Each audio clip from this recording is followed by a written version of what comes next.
Salut à tous, alors c'est Frédéric Delavie. Alors ce soir, à 2h59, donc à 3h du matin, je voulais faire une petite vidéo sur les femmes et la philosophie. Alors je vais un peu déborder du sujet, mais je voulais faire cette vidéo car ce sujet m'a valu, alors que je l'abordais d'une façon très simple, très aimable, je n'émettais que des points de vue, m'a valu un mois de radiation sur Facebook. C'est vous dire comme on vit dans une époque formidable. Alors, bien sûr, il ne doit pas y avoir que cette raison. Je dois être, bien sûr, gênant pour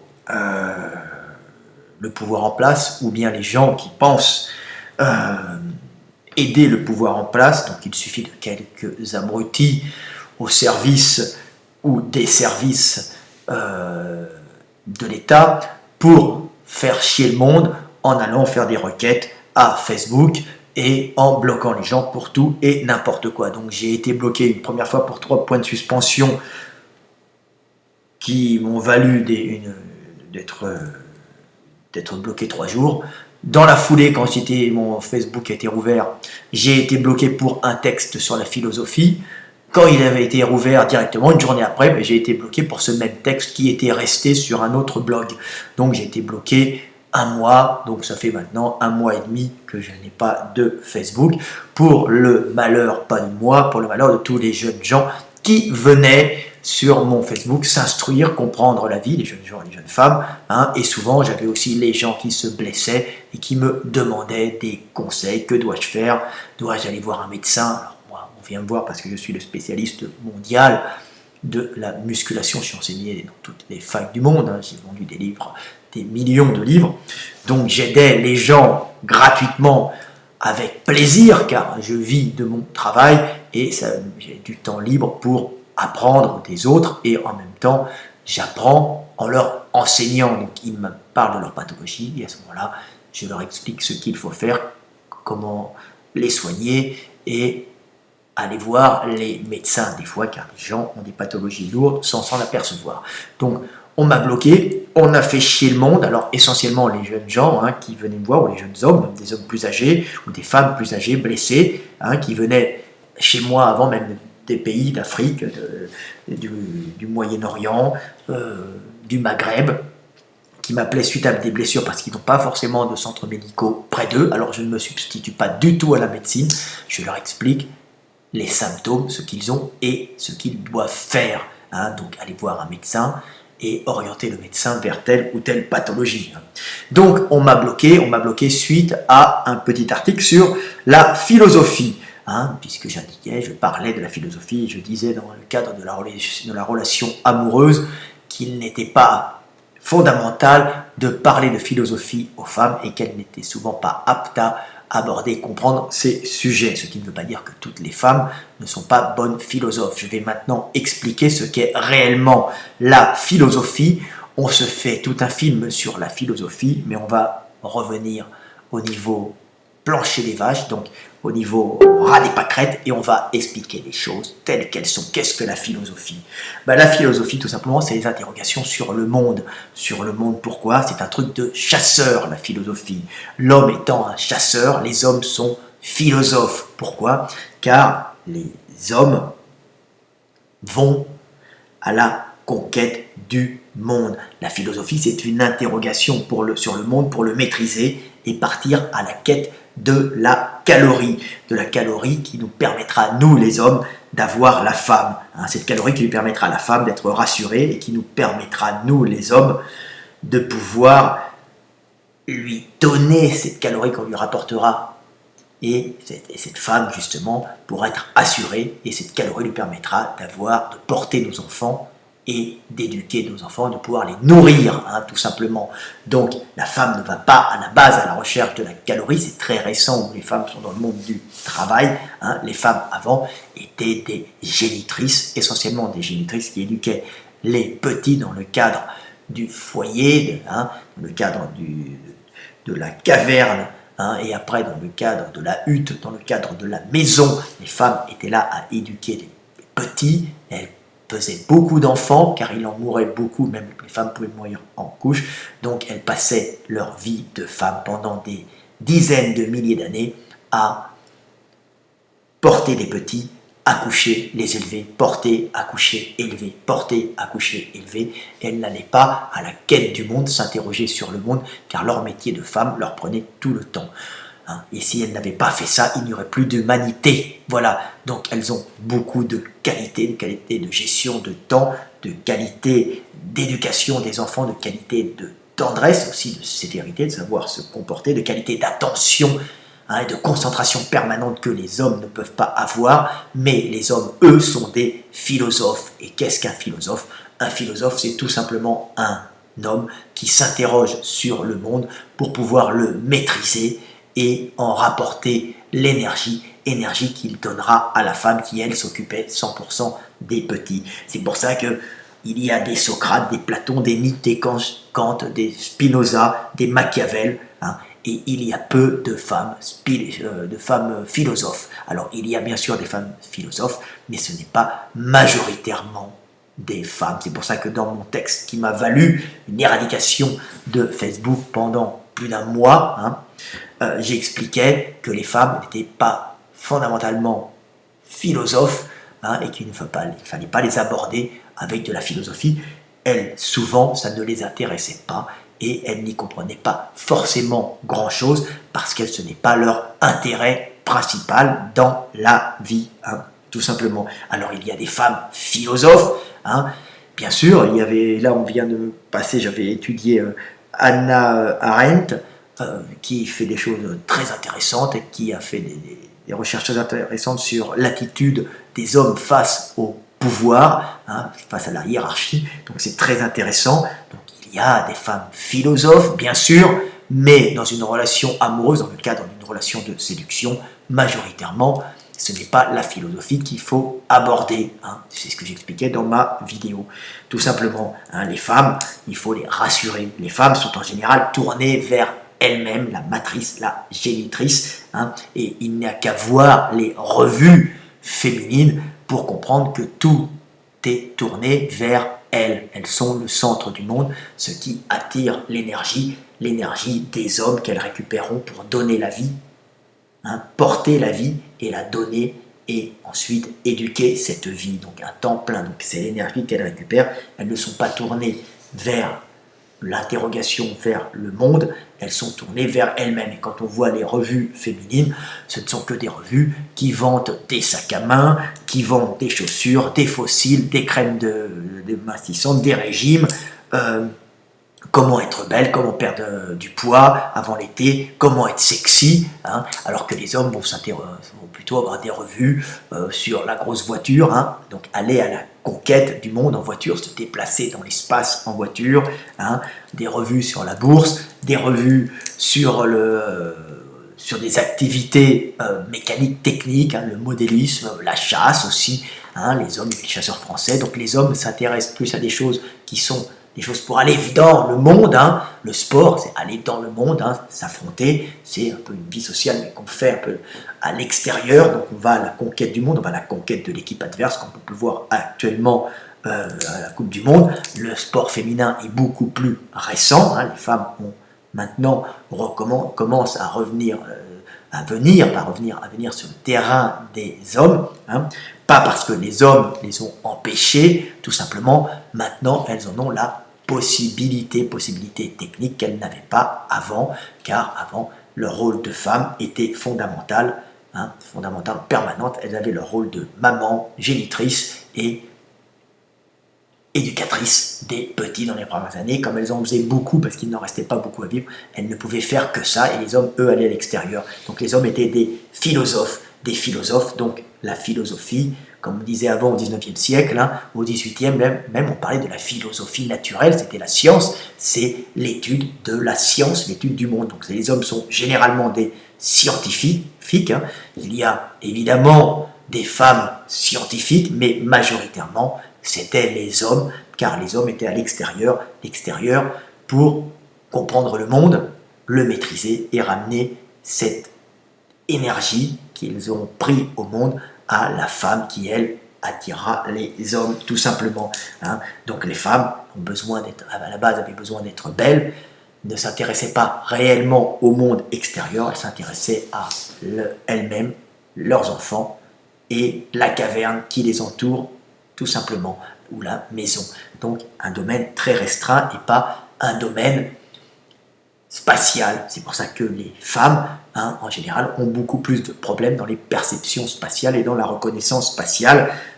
Elles reconnaissent, c'est les travaux de Toren Kimura qui ont fait progresser énormément la science, une femme scientifique. Je ne nie pas le fait que les femmes ne sont scientifiques, je dis que globalement, les hommes sont plus scientifiques et globalement, les hommes sont plus philosophes. Tout ça n'ayant rien de supériorité intellectuelle, c'est simplement une forme différente d'adaptation de l'intelligence pour un milieu différent qui est le milieu extérieur, le milieu de la conquête du monde pour ramener à la femme l'énergie, tout simplement. Donc on peut voir une différence fondamentale même dans la perception spatiale. Les femmes reconnaissent les détails, les couleurs, puisqu'elles étaient cueilleuses à côté de la maison pendant des milliers d'années. Elles s'occupaient un peu d'une meilleure perception des végétaux, des couleurs, mais dans les déplacements spatiaux à grande distance, avec les angulations, les perceptions d'objets en rotation et les angulations, se souvenir des angles qu'on a faits, donc comprendre les choses en tridimension comme les sculpteurs, les femmes sont souvent moins bonnes. On dit toujours les hommes lisent mieux les cartes routières que les femmes. On voit souvent les femmes un peu perdues pour trouver leur chemin. Maintenant il y a le GPS, ça va mieux, mais ce n'est pas une question de bêtise, c'est une question de spécialisation des fonctions quand il y a eu l'espèce humaine qui se sont partagées les tâches pour des raisons de simplicité, de survie de notre humanité, pour que notre humanité puisse perdurer et puis pour que nous puissions être là maintenant à discuter. Donc voilà, donc si la femme n'est pas philosophe et si la femme ne perçoit pas ou a du mal à s'orienter dans l'espace, c'est tout simplement qu'elle restait dans la caverne et elle écoutait le bruit du monde, comme dirait Van Damme, de sa caverne et elle imaginait le bruit du monde de sa caverne. C'est pour ça que les femmes sont dans le bavardage, dans la discussion, elles ont un monde intérieur très riche, très fantasmé, très imagé, car dans leur tête, car elles imaginaient le monde extérieur que les hommes rapportaient et rapportaient leurs exploits aussi, de leurs aventures dans ce monde où ils rapportaient la calorie à la femme. Donc la femme est dans l'imaginaire et dans le rêve du monde, elle tournait vers elle-même et ces petites fenêtres qu'elle a sur le monde, ça a été pendant des siècles les romans, comme dirait Michel-Ange, je laisse les romans aux femmes. Oui, le roman est fait à la base pour les femmes qui restaient à la maison près des petits. L'homme n'est pas habitué au roman puisque l'homme vit sa vie dans le monde extérieur et la femme le rêvait de l'intérieur. Et on peut retrouver ça aussi dans les feuilletons. Les femmes aiment bien les romans, c'était les romans du 19e siècle, elles aiment bien aussi les feuilletons télé qu'on leur vend. Alors les feuilletons télé, comme on peut voir, les feux de l'amour, c'est les feuilletons pour les ménagères qui restent à la maison et qui fantasment le monde, qui rêvent un monde. Alors c'est tout le temps des histoires qui sont faites pour les femmes, elles ont tout le temps le beau rôle, les hommes sont méchants, il y a tout le temps des vilains garçons et à la fin vient un prince charmant tout le temps sympathique qui vient sauver la femme des méchants garçons. Alors on voit les feux de l'amour, on voit Plus belle la vie aussi. En Allemagne, nous avons Storm des Liebe, bonjour Bianca, qui aime beaucoup ce feuilleton, Storm des Liebe, qui calme la femme et qui lui met une ouverture sur le monde en lui faisant vivre un monde imaginaire qu'elle vivait du fin fond de sa caverne pendant des milliers d'années, vu qu'elle était obligée de rester avec ses petits à la caverne à cause de la température en Europe, particulièrement la température assez basse l'hiver, qui faisait que si elle sortait avec ses petits, il y avait des refroidissements et qui permettaient à des bactéries de proliférer quand les bronches descendent à 32 degrés, donc avec risque de mortalité des petits, même des petits enfants. Donc on restait à la caverne et on imaginait le monde de cette caverne. Alors en Afrique c'est un peu différent, les femmes d'ailleurs ont une meilleure perception spatiale car vu le climat plus chaud et l'absence de prédateurs à un certain moment, à partir du fin paléolithique, néolithique, où on a chassé les grands prédateurs, les femmes pouvaient s'occuper de la production extérieure, donc elles ont développé une virilité du comportement, femmes africaines, que les Européennes n'ont pas, ce qui, on pourrait dire, inverser les rôles, on pourrait penser que les Africains pourraient penser que les femmes européennes sont plus masculines et les femmes africaines plus féminines, car la femme africaine, pour un Africain, est une femme qui se suffit quasiment à elle-même dans un groupe de femmes, puisque les femmes africaines sont souvent à la production. C'est elles qui géraient le patrimoine, le cheptel des animaux, et souvent qui s'occupaient des champs, alors qu'en Europe, c'est l'homme. Donc on voit une différence un peu fondamentale. Mais on voit une différence fondamentale dans la psychologie. Les hommes sont donc plus philosophes. Philosophe, c'est tout simplement une interrogation sur le monde, de groupes de chasseurs-cueilleurs, qui allaient à la conquête du monde pour un peu ramener ses calories. Donc on s'interroge sur le monde pour le maîtriser. La femme n'a pas dans sa caverne à s'interroger sur le monde, elle doit attendre l'énergie que lui apportera l'homme, et elle doit être belle et elle doit être attirante. Et comme on sait toujours, si les femmes sont concentrées sur elles-mêmes, sur la beauté, ce qui les intéresse c'est elles-mêmes, c'est l'espèce d'égocentrisme de la femme, c'est de complétude, comme je dis, car la femme est la génitrice, elle ne se sent pas, elle se sent complète en elle, mais elle a besoin d'attirer l'homme, d'attirer l'énergie de l'homme, de capter son énergie, son argent si vous voulez. Donc elle va se faire belle. Pourquoi? Car ce sont les belles qui ont la possibilité d'avoir les hommes les plus énergétiques, car les hommes les plus énergétiques choisiront en général les belles, les mâles alpha ont plus de choix que les mâles oméga, alpha, oméga, bêta, je ne sais pas comment on dit. Donc le mâle alpha en général, donc celui qui est possédant et qui est fort, donc qui a plus de chances d'avoir une bonne descendance, choisira la belle femme. Et c'est pour ça que les femmes se maquillent, passent leur temps à essayer de se faire belles, parce qu'elles pourront attirer l'homme le plus énergétique et le plus riche. Les belles femmes sont souvent avec des hommes riches. Voilà. Vous n'avez qu'à voir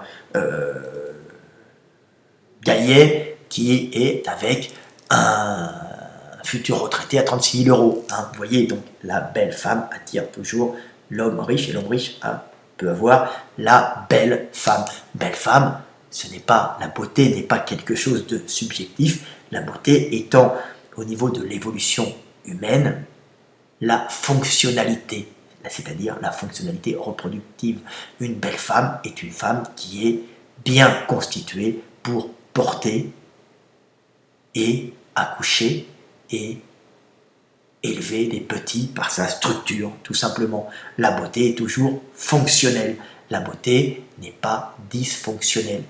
La disgrâce, être disgracieux, en fin de compte, c'est ne plus être fonctionnel et avoir les stigmates sur son corps du mauvais fonctionnement ou de la maladie, tout simplement. Donc voilà ce que j'avais à dire. Alors évidemment, tout ça a changé pour que les féministes se rassurent. Ce monde change, heureusement, ça change, tout évolue, la structure sociale évolue, et j'ai fait un petit texte que j'avais mis sur Facebook, maintenant que mon Facebook a été sucré. Alors il en reste un qu'on m'a prêté où je peux agir. Vous pouvez aller voir Fred Delavier. Si vous irez voir Fred Delavier, n'hésitez pas à me demander en ami pour que je réponde à vos questions, bien sûr, sur le sport, sur la psychologie. Et bien sûr, si vous n'êtes pas d'accord avec moi, vous pouvez l'exprimer, mais en toute politesse. Le principal étant d'argumenter. Donc je vous ai fait un petit texte sur le féminisme, parce que tout ça découle du féminisme. Le féminisme découle de tout ça, des changements qu'il y a eu. Les femmes n'ont pas toujours été féministes. Elles n'étaient pas sous l'emprise des hommes, comme on peut le penser. C'est simplement des systèmes qui étaient mis au point à l'époque, car on ne pouvait pas faire autrement pour que l'humanité perdure. Il y avait un partage des tâches. Alors, j'ai fait un petit texte sur le féminisme que je vais vous lire. Alors, sur le féminisme. À la base, les femmes ne remettaient pas en cause leur rôle de maîtresse du foyer à plein temps. C'est la technologie qui les a privées de travail et de relations sociales, remplaçant le marché quotidien par le frigo, le lavoir entre copines par la machine à laver ou la corvée de bois par le chauffage central. C'est là que commencent les problèmes. Libérées de ces corvées qui leur donnaient un rôle majeur, sans occupation et sans relation sociale, la femme déprime et dépérit. Et dans un élan de rébellion, demande l'égalité pour retrouver un rôle social. C'est ainsi qu'en quittant son ancien domaine et en entrant dans le monde du travail en extérieur, qu'elle devient la concurrente directe de l'homme. C'est là que commence l'opposition des sexes. Ce n'est ni de la volonté des hommes, ni de celle des femmes que naissent ces troubles modernes, mais du changement de milieu apporté par les innovations technologiques. Voilà, il faut savoir que tous ces problèmes que nous avons actuellement dans les relations hommes-femmes, tous ces fémènes, ces féministes, ne sont en vérité que le résultat d'évolutions technologiques qui ont spolié, qui ont volé le rôle primordial des femmes, qui était de s'occuper du foyer, qui prenait un rôle à temps plein. Imaginez une femme qui devait par exemple aller au lavoir nettoyer, elle était avec ses copines au lavoir et pendant une demi-heure, elle battait, elle nettoyait, il n'y avait pas de machine à laver. Il faut le savoir, être à la cuisine, avant ça prenait du temps, la femme était obligée d'abord de plumer le poulet, et après de le préparer, de le découper, il n'y avait pas d'industrie alimentaire basée sur les produits raffinés et les produits complètement travaillés pour aller directement au micro-ondes. Donc les femmes devaient éplucher les patates, il n'y avait pas de surgelé avec des frites toutes faites. Donc les femmes se sont retrouvées avec beaucoup de temps libre. Les chauffages, il fallait avant chercher les fagots, ça prenait beaucoup de temps, mettre les petites branches d'abord, les petites brindilles, ensuite mettre le bois, après le charbon, mais c'était beaucoup de travail. Maintenant, il n'y a qu'à ouvrir le thermostat et nous avons une température qui monte ou qui descend et qui est branchée sur les fils électriques ou bien sur la conduite de gaz, gaz qui vient du Qatar, ou électricité qui vient de la centrale nucléaire du coin. Donc les mondes a changé, les innovations technologiques ont fait perdre aux femmes toutes ces activités et en plus ont fait disparaître ses activités sociales. Elle a été complètement désocialisée à cause de ces évolutions technologiques et la femme s'est retrouvée un peu seule. Avant, elle allait au marché retrouver ses copines, elle allait au lavoir retrouver ses copines, ça prenait du temps, des heures. Vous voyez, maintenant, elle s'est retrouvée sans rien faire à cause de ces innovations et propulsée par un besoin d'égalité dans le monde du travail, tout simplement. Donc, la femme a été propulsée dans le monde du travail par son manque d'activité à la maison et puis la structure sociale aussi qui fait que l'État a pris en charge aussi plus facilement les femmes, l'éducation des enfants. Alors, ça a été pris en charge en partie parce que les femmes ont quitté justement ce rôle de maîtresse de foyer et ont pu être par exemple maîtresse à l'extérieur dans les écoles, tout simplement. Et maintenant, les femmes demandent l'égalité, ce qui est bien normal, en sachant tout de même qu'elles sont spirituellement, elles sont au niveau de l'intelligence, pas moins intelligents, mais différemment intelligents que les hommes. Et beaucoup de femmes n'ont pas les mêmes perceptions du monde que les hommes. Et les hommes n'ont pas en général les mêmes perceptions du monde que la femme, et n'ont pas la même façon d'appréhender le monde et de penser le monde. Tout ça car notre cerveau et la conformation même de notre cerveau, les hommes sont majoritairement droitiers, en général, ils sont droitiers, mais ils sont droitiers aussi au niveau du langage, car les femmes aussi sont majoritairement droitières, puisque notre cerveau est un cerveau droitier, mais l'homme étant pendant des milliers d'années un chasseur, son aire, par exemple, du langage se retrouve du côté des indications spatio-temporelles qu'on faisait avec la main droite. Je vais, je viens, par ici, par là. Tout simplement, on pointait à la chasse sans forcément parler, et on indiquait les directions et on parlait en gestes. Donc l'homme a en général latéralisé à gauche son langage, alors que la femme qui était dans la caverne et qui n'indiquait pas les directions a plutôt un cerveau au niveau du langage qui n'est pas vraiment latéralisé et qui est plutôt des deux côtés. C'est pour ça que l'ère de Broca, on dit l'ère du langage, mais c'est beaucoup plus complexe que ça. Quand il y a un accident grave, par exemple, au niveau de l'homme qui reçoit et qui est percuté à cette ère, il y a souvent aphasie chez les hommes, et par contre chez les femmes, une meilleure récupération du langage quand c'est ce même endroit qui est atteint, parce que la femme est beaucoup moins latéralisée gauche pour le langage que l'homme, car l'homme était un chasseur droitier, donc cerveau gauche, qui indiquait un chasseur droitier lançant les projectiles, mais indiquant aussi les directions et discutant de l'espace avec sa main indicatrice. Voilà, hein, nous voyons des grandes différences dans la structure du cerveau des hommes et des femmes. Pas de supériorité ni d'infériorité. Il y a des femmes qui peuvent être philosophes, des hommes qui peuvent être à la maison et s'occuper des enfants, mais il reste encore imprimé en nous, globalement, des spécificités propres aux hommes et aux femmes. Hein.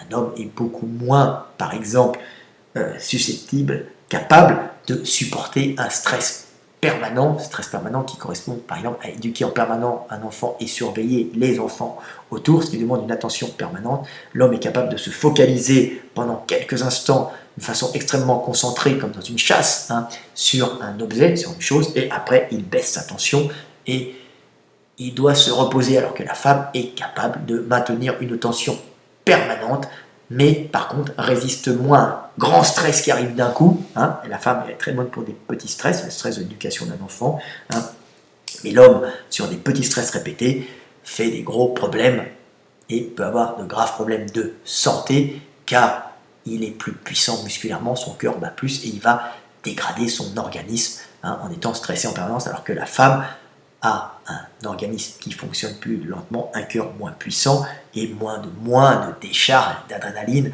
et moins de testostérone qui vont faire qu'elle est moins qu'elle sera plus résistante au niveau du système nerveux et système cardiovasculaire si elle a des stress répétés, alors que l'homme, lui, il risque d'en crever. Hein. Un homme est beaucoup moins résistant nerveusement qu'une femme, il va vite bousiller tous ses neurotransmetteurs à force de, par exemple, de s'occuper tout le temps de ses enfants. Ça ne veut pas dire que des petits en permanence, hein. C'est complètement différent. Par contre, l'homme résiste mieux à un gros stress.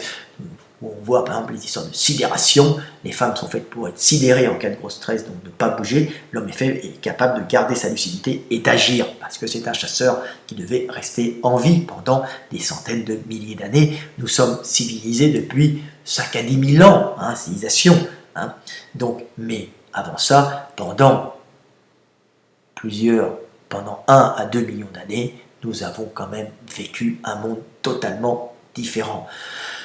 Et nous avons encore en nous ces choses-là. Donc voilà, j'espère que vous avez compris, hein, comment fonctionne le monde. C'est intéressant. Tout ça m'a valu une éradication de Facebook, hein, d'essayer de parler de la réalité, de la vérité. Alors, n'allez pas dire aux femmes, vous n'êtes pas des philosophes.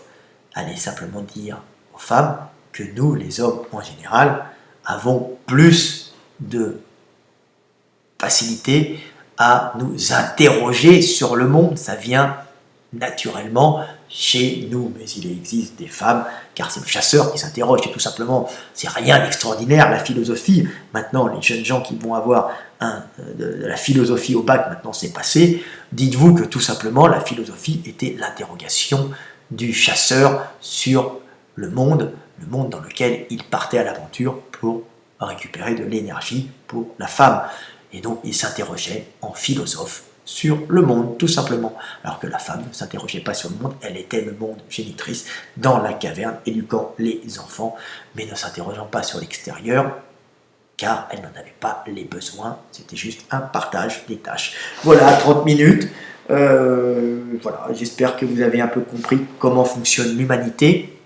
Maintenant, tout ça change, on retrouve des femmes politiques, les femmes ont toujours été des bonnes gestionnaires, hein, je dis, mais il y a aussi des hommes gestionnaires, hein, les femmes sont progressées globalement, bien sûr, sont de bonnes gestionnaires, ce ne sont pas des mauvaises politiques, hein, contrairement à ce que certains misogynes ou phallocrates pourraient penser, car les femmes ne vont sûrement pas rentrer en politique pour aller se baiser des culs jeunes, hein, et pour accumuler de l'argent.